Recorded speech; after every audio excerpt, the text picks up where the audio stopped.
Hello, my friends. It is Indiana Holmes, and we continue with the novel 20,000 Leagues Under the Sea by Jules Verne. We begin with Chapter 14, A Note of Invitation. The next day was the 9th of November. I awoke after a long sleep of 12 hours. Conseil came according to custom to know how I had passed the night and to offer his services. He had left his friend, the Canadian, sleeping like a man who had never done anything else in his life. I let the worthy fellow chatter as he pleased, without caring to answer him.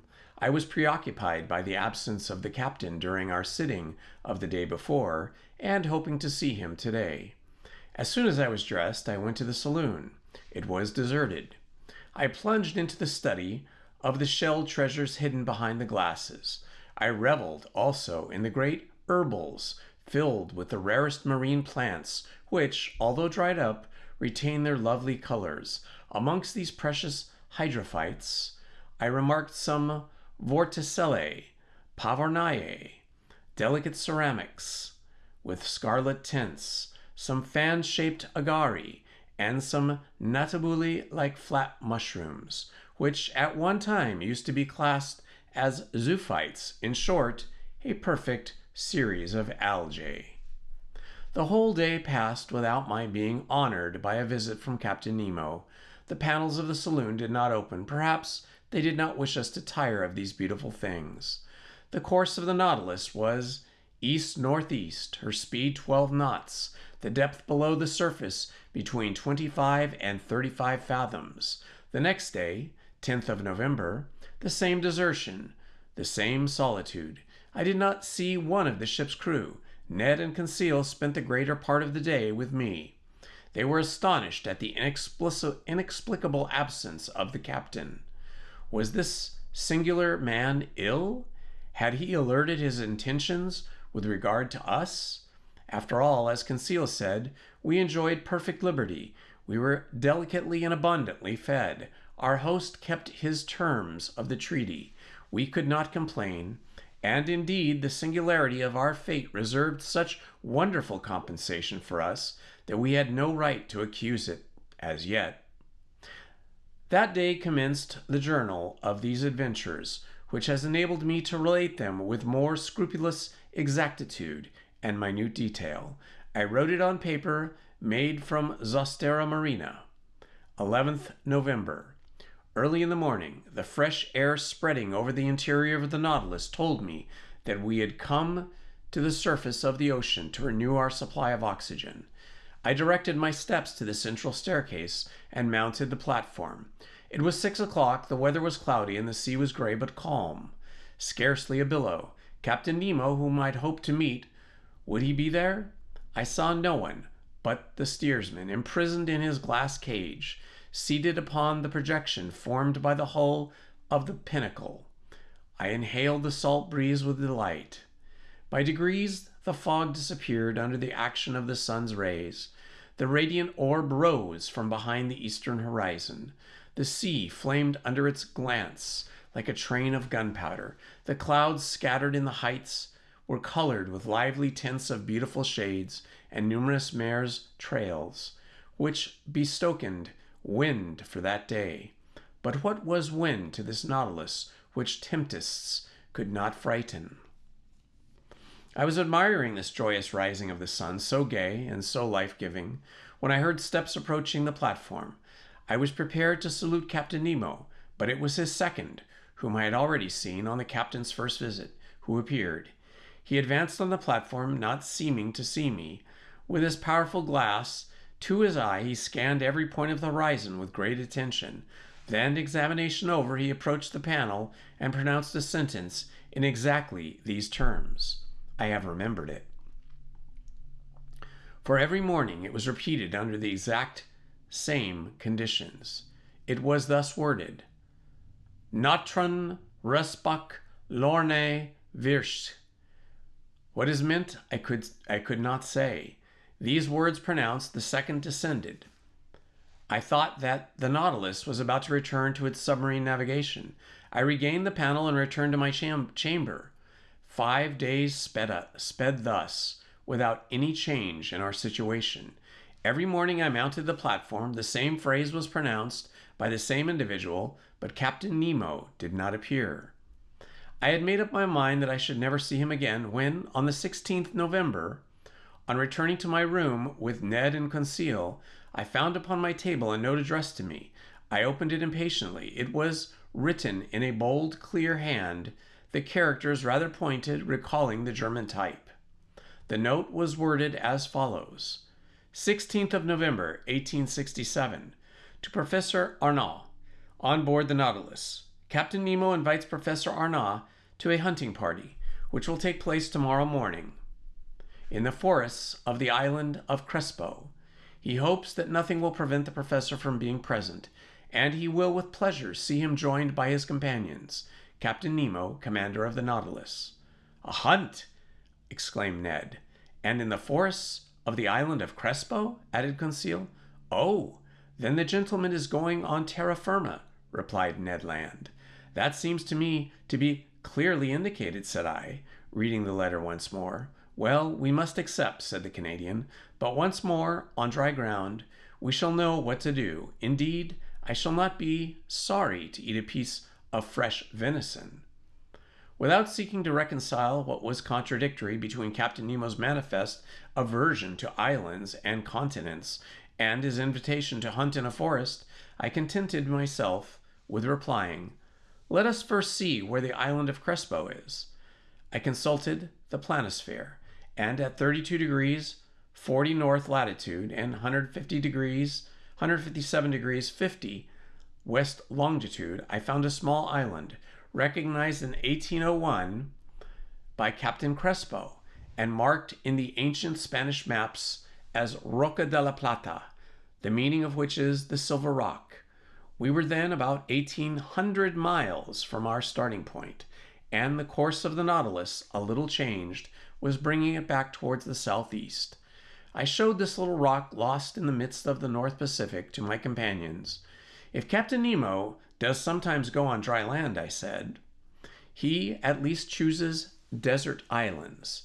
Ned Land shrugged his shoulders without speaking, and Conseil and he left me. After supper, which was served by the steward, mute and impassive, I went to bed, not without some anxiety. The next morning, the 17th of November, on awakening, I felt the Nautilus was perfectly still. I dressed quickly and entered the saloon. Captain Nemo was there, waiting for me. He rose, bowed, and asked me if it was convenient for me to accompany him. As he made no allusion to the absence during the last 8 days, I did not mention it, and simply answered that my companions and myself were ready to follow him. We entered the dining room, where breakfast was served. "Monsieur Arnaud," said the captain, "pray share my breakfast without ceremony. We shall chat as we eat. For, though I promised you a walk in the forest, I did not undertake to find hotels there. So breakfast as man who will most likely not have his dinner till very late."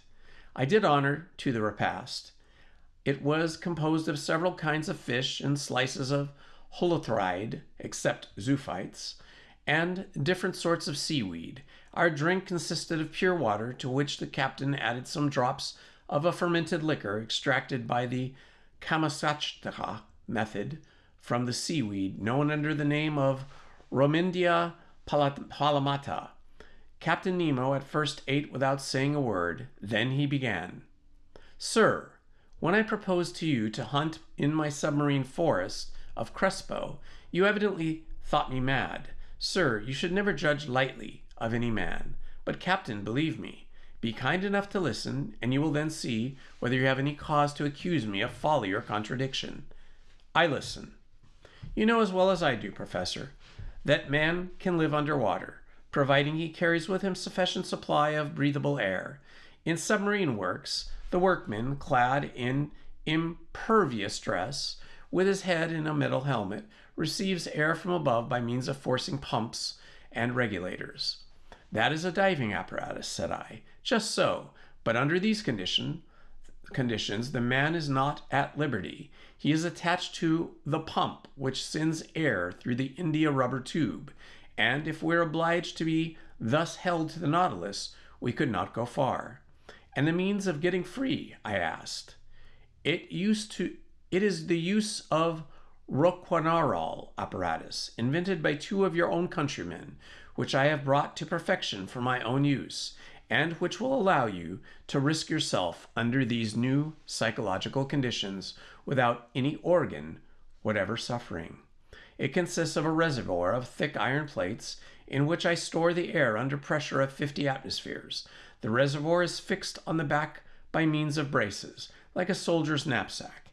Its upper part forms a box in which the air is kept by means of a bellows, and therefore cannot escape unless at its normal tension. In the Roquenarol apparatus, such as we use, 2 India rubber pipes leave this box and join a sort of tent which holds the nose and mouth. One is introduced to fresh air and the other let out the foul, and the tongue closes one or the other according to the wants of the respirator. But I, in encountering great pressures at the bottom of the sea, was obliged to shut my head like that of a diver in a ball of copper, and it is to this ball of copper that the 2 pipes, the inspirator and the expirator, open. Perfectly, Captain Nemo, but the air that you carry with you must soon be used. When it only contains 15% of oxygen, it is no longer fit to breathe. Right. But I told you, Monsieur Arnaud, that the pumps of the Nautilus allow me to store the air under considerable pressure, and on these conditions the reservoir of the apparatus can furnish breathable air for 9 or 10 hours. I have no further objections to make, I answered. I will only ask one thing, Captain. How can you light your road at the bottom of the sea? With Mr. Roumanoff's apparatus, that is, Ruhmkorff's apparatus, Monsieur Arnaud. One is carried on the back, the other fastened to the waist. It is composed of a Bunsen pile, which I do not work with bichromate of potash, but with sodium. A wire is introduced which collects the electricity produced, and directs it towards a particularly fashioned lantern made for this purpose. In this lantern is a spiral glass which contains a small quantity of carbonic gas. When the apparatus is at work, the gas becomes luminous, giving out a white continuous light. Thus provided, I can breathe and I can see. Captain Nemo, to all my objections you make such crushing answers that I dare no longer doubt, but I am forced to admit the Roquenarol and Ruhmkorff apparatus. I must be allowed some reservations with regard to the gun I am to carry. But it is not a gun for powder, answered the captain. Then it is an air gun? Doubtless. How would you have me manufacture gunpowder on board without either saltpeter, sulfur, or charcoal? Besides, I added, to fire underwater in a medium 850 times denser than air, we must conquer very considerable resistance. That would be no difficulty. There exist guns, according to Fulton, perfected in England by Philip Coles and Burley, and in France by Fursery, and in Italy by Landi, which can furnish with a peculiar system of closing, which can fire under these conditions. But I repeat, having no gunpowder, I use air under great pressure, which the pumps of the Nautilus furnish abundantly. But this air must be rapidly used. Well, have I not my Roquenarol reservoir, which can furnish it at need? A tap is all that is required. Besides, Monsieur Arnaud, you must see yourself that during our submarine hunt we can spend but little air and but few balls. But it seems to me that in this twilight and in the midst of this fluid, which is very dense compared to the atmosphere, shots could not go far, nor easily prove mortal. Sir, on the contrary, with this gun every blow is mortal, and however lightly the animal is touched, it falls as if struck by a thunderbolt. Why?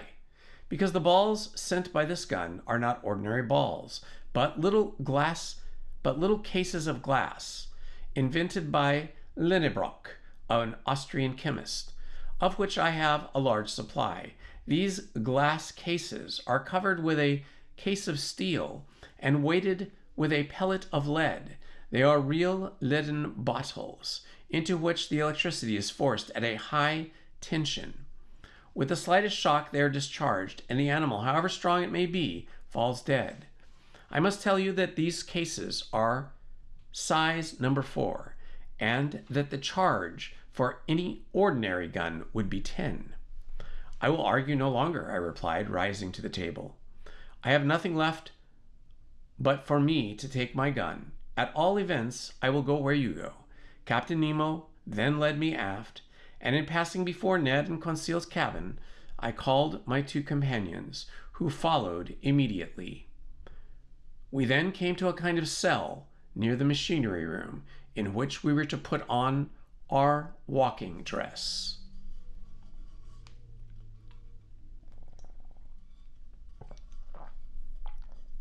Chapter 15. A Walk on the Bottom of the Sea. This cell was, to speak correctly, the arsenal and wardrobe of the Nautilus.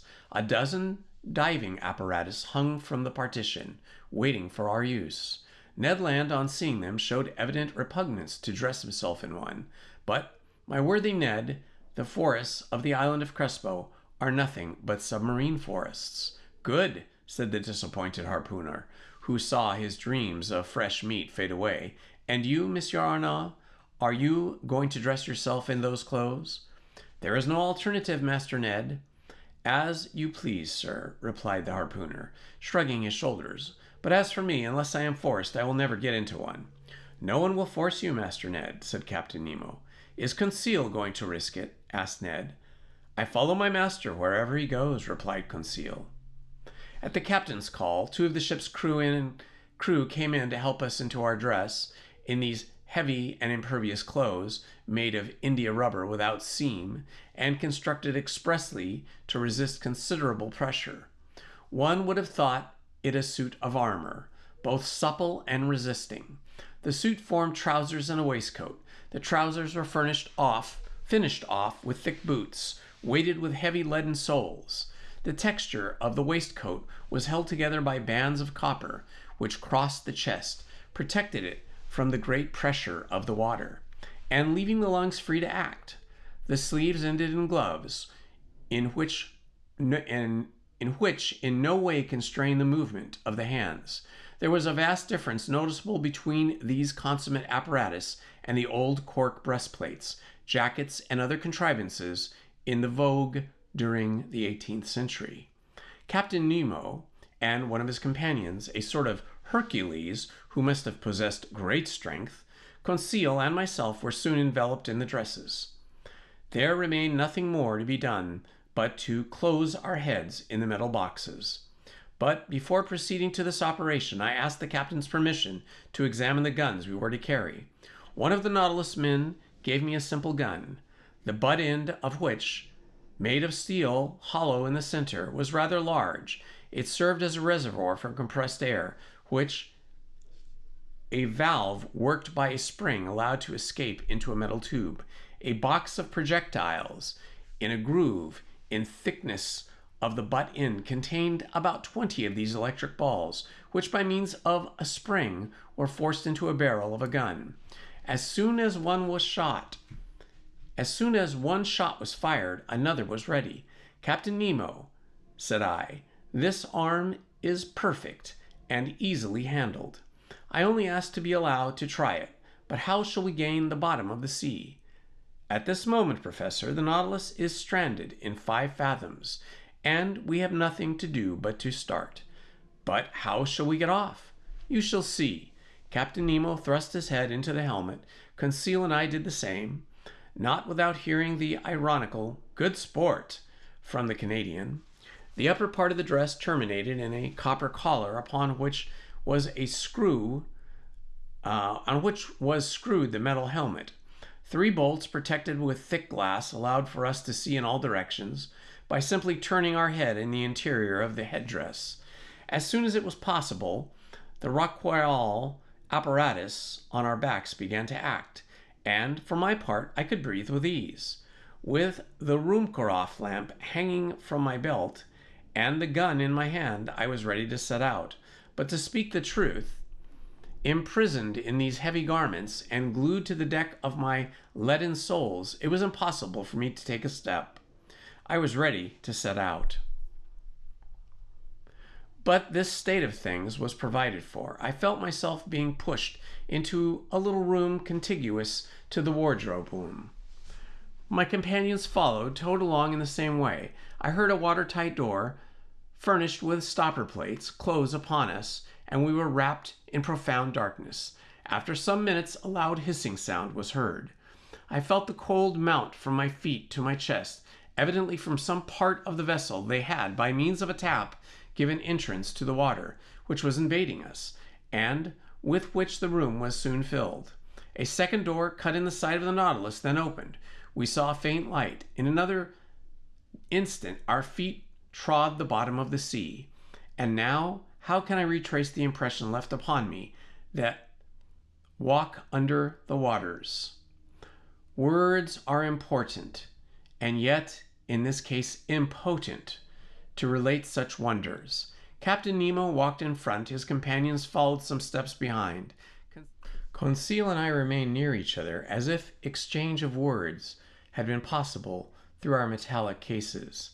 I no longer felt the weight of my clothing, or of my shoes, or of my reservoir of the air, or my thick helmet, in the midst of which my head rattled like an almond in its shell. The light which lit the soil 30 feet below the surface of the ocean astonished me by its power. The solar rays shone through the watery mass easily and disappeared all color, and I clearly distinguished objects at a distance of 150 yards, but that the tints darkened into fine gradations of ultramarine and faded into vague obscurity. Truly, this water which surrounded me was but another air denser than the terrestrial atmosphere, but almost as transparent. Above me was the calm surface of the sea. We were walking on fine, even sand, not wrinkled as on a flat shore, which retains the impression of the billows. This dazzling carpet, really a reflector, repelled the rays of the sun with wonderful intensity, which accounted for the vibration which penetrated every atom of liquid. Shall I be believed when I say that at the depth of 30 feet I could see as if I was in broad daylight? For a quarter of an hour I trod on this sand, sown with impalpable dust of shells. The hull of the Nautilus, resembling a long shoal, disappeared by degrees, but its lantern, when darkness should overtake us in the waters, would help to guide us on board by its distinct rays. Soon forms of objects outlined in the distance were discernible. I recognized magnificent rocks hung on with a tapestry of zoophytes and of most beautiful types and kinds like we had never seen. And I was at first struck by the peculiar effect of this medium. It was then 10 in the morning. The rays of the sun struck the surface of the waters at rather an oblique angle, and at the touch of their light, decomposed by refraction, as though a prism, flowers, rocks, plants, shells, and polypi were shaded at the edges by 7 solar colors. It was marvelous, a feast for the eyes, this complication of colored tints, a perfect kaleidoscope of green, yellow, orange, violet, indigo, and blue. In one word, the whole palette of an enthusiastic colorist. Why could I not communicate to Conseil the lively sensations which were mounting to my brain, and rival him and revel him with expressions of admiration? For aught I knew, Captain Nemo and his companion might be able to exchange thoughts by means of signs previously agreed upon. So, for what want of better, I talked to myself. I declaimed in the copper box which covered my head, thereby expending more air in vain words than was perhaps expedient. Various kinds of isis, clusters of pure tuft coral, prickly fungi, and anemones formed a brilliant garden of flowers, enameled with porphyte, decked with their colorates of blue tentacles, sea stars, studding the sandy bottom, together with astrophytons, like a fine lace embroidered by the hands of naiads, whose festoons were waved by the gentle undulations caused by our walk. It was a real gift to me to crush under my feet the brilliant specimens of mollusks which strewn the ground by the thousands, of hammerheads, donaceae, vertebrate bounding shells, of staircases and red helmet shells, angel-winged, and many others, produced by this inexhaustible ocean. But we were bound to walk, so we went on, whilst above our heads waved shoals and physiocalids, leaving their tentacles to float in the rain, not in the rain, but in the train, like a train behind them. The medusae, whose umbrellas of opal or rose pink, escalloped with a band of blue, sheltered us from the rays of the sun and fiery Pelagiae, which in the darkness would have strewn our path with phosphorescent light. All these wonders I saw in the space of a quarter of a mile, scarcely stopping and following Captain Nemo, who beckoned me on by signs. Soon the nature of the soil changed. To the sandy plain succeeded an extent of slimy mud, which the Americans call ooze, composed of equal parts siliceous and calcareous shells.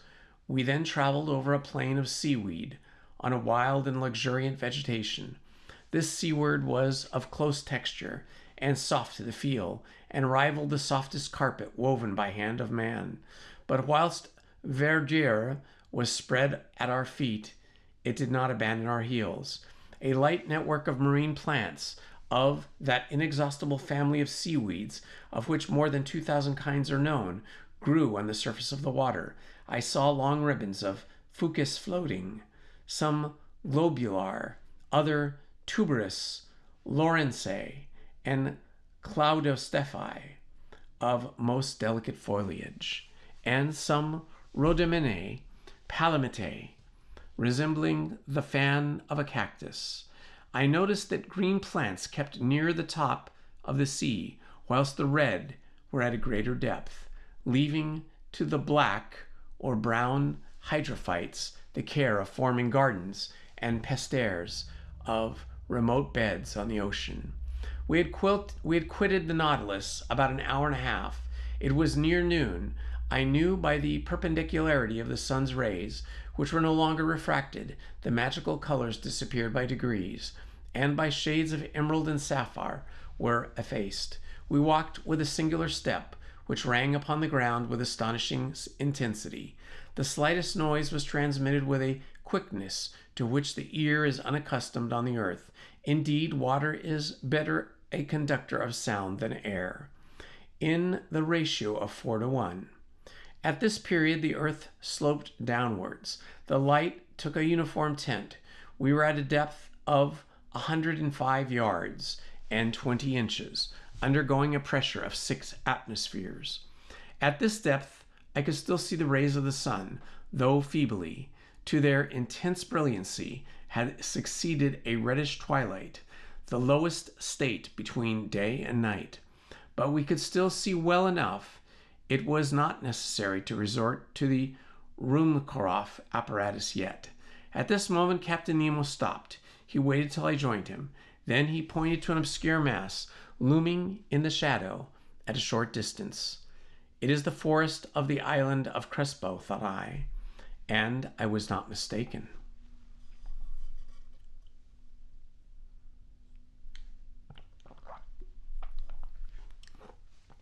Chapter 16. A submarine forest. We had at last arrived on the borders of this forest, doubtless one of the finest of Captain Nemo's immense domains. He looked upon it in his own, and considered he had the same right over it that the first men had in the first days of the world, and indeed, who would have disputed with him the possession of this submarine property? What other hardier pioneer would come, hatchet in hand, to cut down the dark corpses? This forest was composed of large tree plants, and the moment we penetrated under its vast arcades, I was struck by the singular position of their branches, a position I had not yet observed. Not a herb which carpeted the ground, not a branch which clothed the tree, was either broken or bent, nor did they extend horizontally. All stretched up to the surface of the ocean.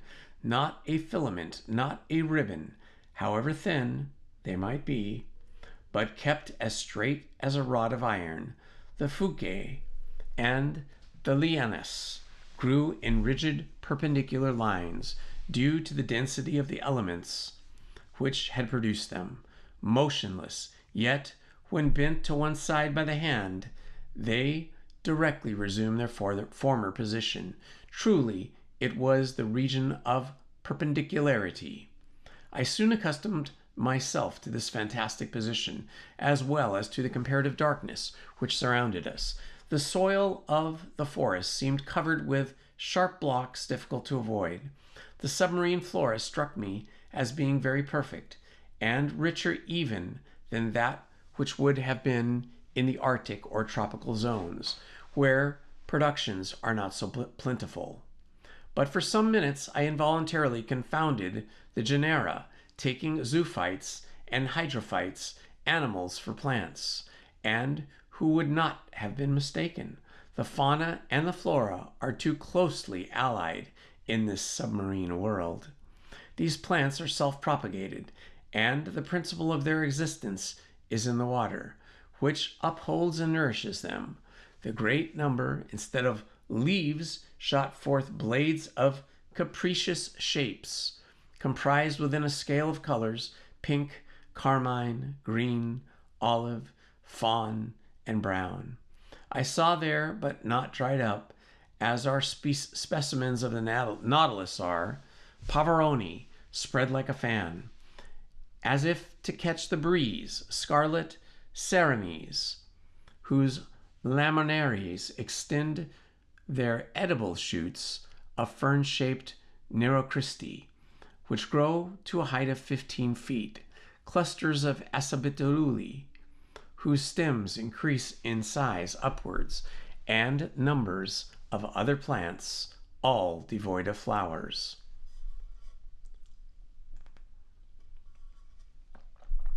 Curious anomaly, fantastic element, said an ingenious naturalist, in which the animal kingdom blossoms and the vegetable does not.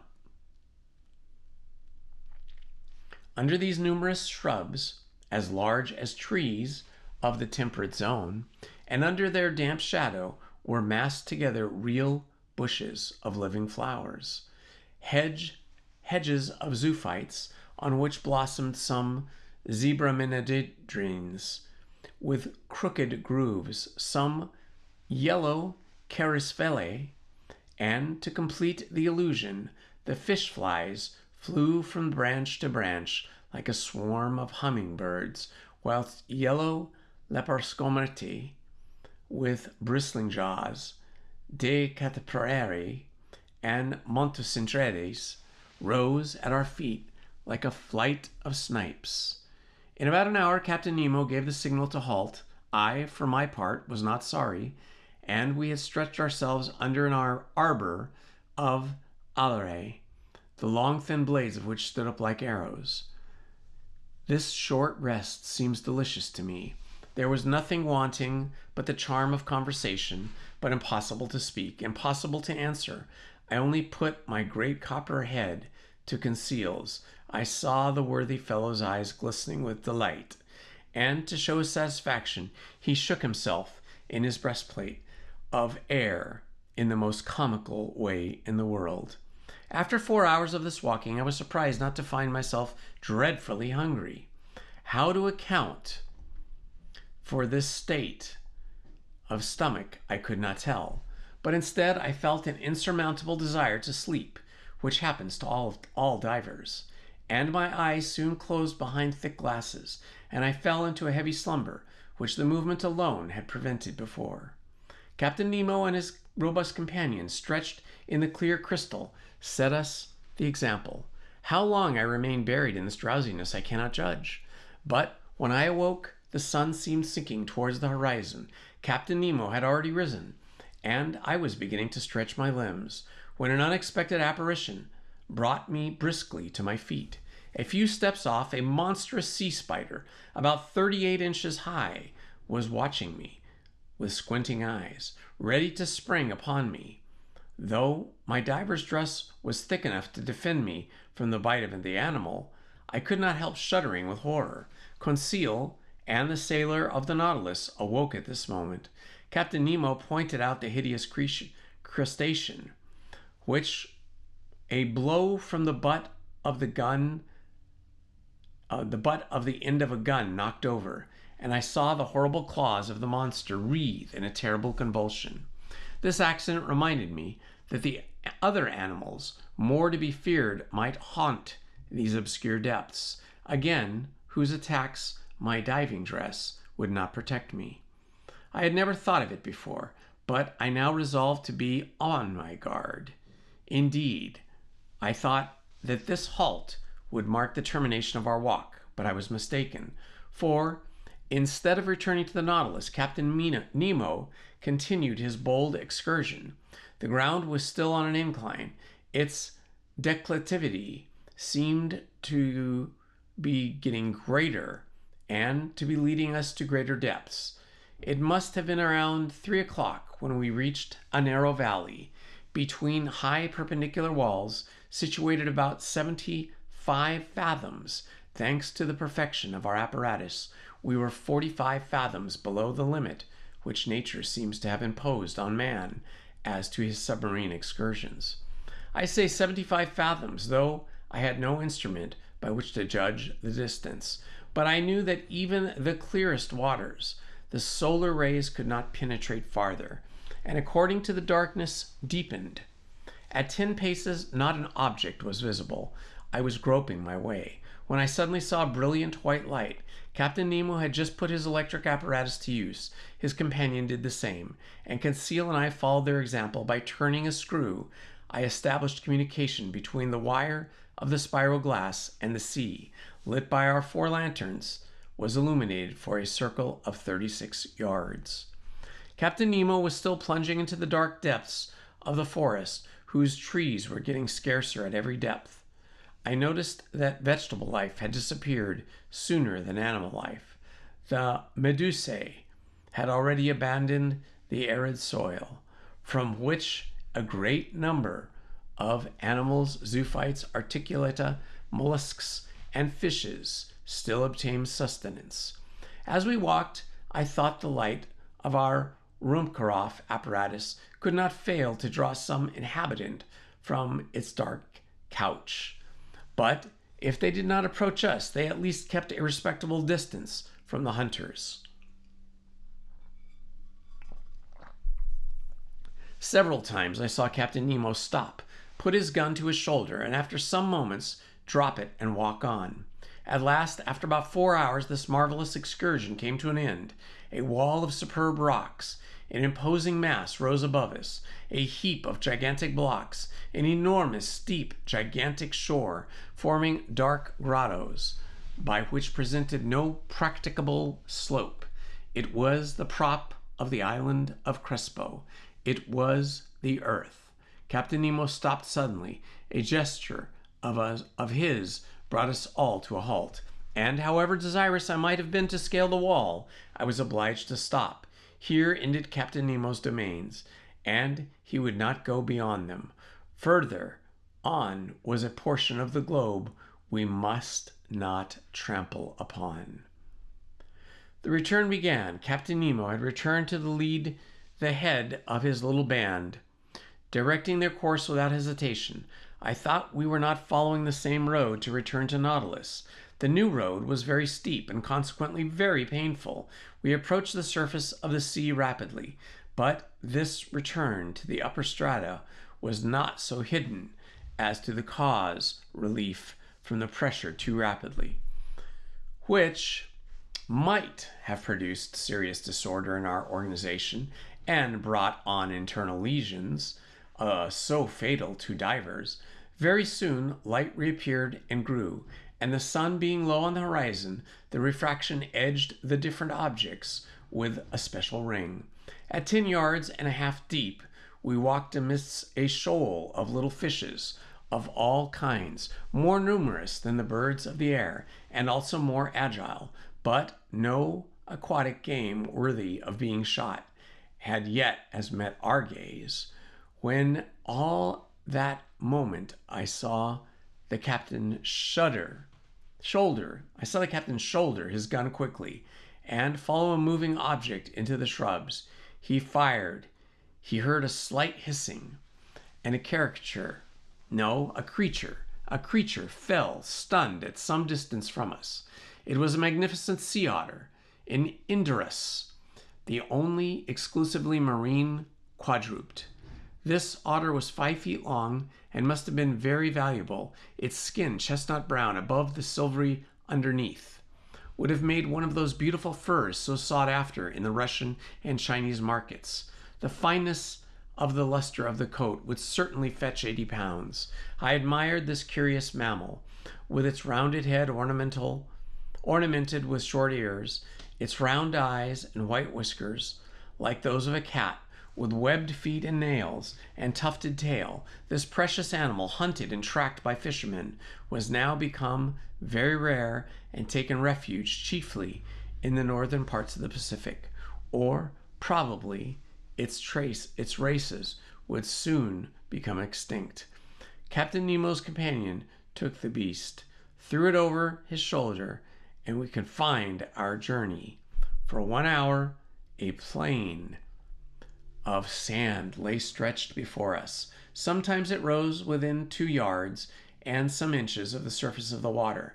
Then I saw our image clearly reflected, drawn inversely, and above us appeared an identical group reflecting by our movements and our actions. In a word, like us in every point except that they walked with their heads down inward and their feet in the air.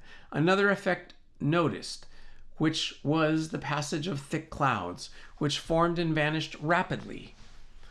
But on reflection, I understand that these seeming clouds were due to varying thicknesses of the reeds at the bottom, and I could even see the fleecy foam which their broken tops multiplied on the water, and the shadows of large birds passing above our heads, whose rapid flight I could discern on the surface of the sea. On this occasion, I was witness to one of the finest gunshots which ever made the nerves of a hunter thrill. A large bird of great breadth of wing, clearly visible, approached us, hovering over us. Captain Nemo's companion shouldered his gun and fired, and when it was only a few yards above the waves, the creature fell, stunned, and the force of its fall brought it within the reach of the dexterous hunter's grasp. It was an albatross of the finest kind. On our march, we had not been interrupted by this incident. For 2 hours we followed these sandy plains, then fields of algae, very disagreeable to cross. Candidly, I could do no more when I saw a glimmer of light, which for half a mile broke the darkness of the waters. It was the lantern of the Nautilus. Before 20 minutes were over, we should be on board, and I should be able to breathe with ease, for it seemed that my reservoir supply of air very deficient in oxygen at this time. But I did not reckon on an accidental meeting, which delayed our arrival for some time. I had remained some steps behind when I presently saw Captain Nemo coming hurriedly toward me. With his strong hand he bent me to the ground, his companion doing the same to conceal.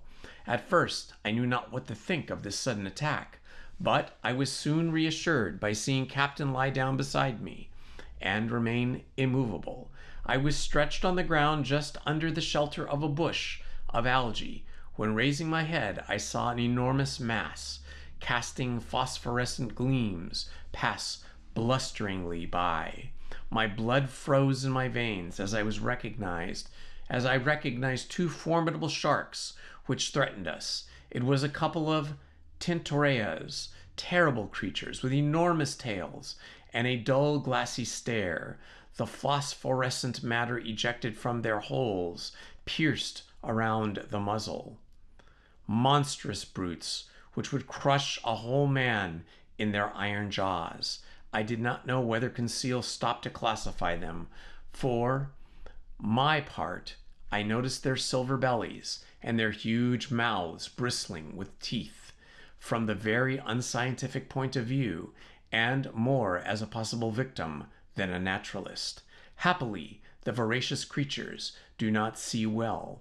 They passed without seeing us, brushing us with their brownish fins, and we escaped by a miracle from a danger certainly greater than meeting a tiger full face in the forest. Half an hour after, guided by electric light, we reached the Nautilus. The outside door had been left open, and Captain Nemo closed it as soon as we had entered the first cell. He then pressed a knob. I heard the pumps working in the midst of the vessel. I felt the water sinking from around me, and in a few moments the cell was entirely empty. The inside door then opened, and we entered the vestry. There our diving dress was taken off, not without some trouble, and fairly worn out from want of food and sleep, I returned to my room in great wonder at this surprising excursion at the bottom of the sea. And that, my friends, is all I have time for today. We will continue with 20,000 Leagues Under the Sea tomorrow. Until then, this has been Indiana Homes. Love to you all, and good night. Please hit the like button, subscribe, and hit the notifications button. Thank you very much.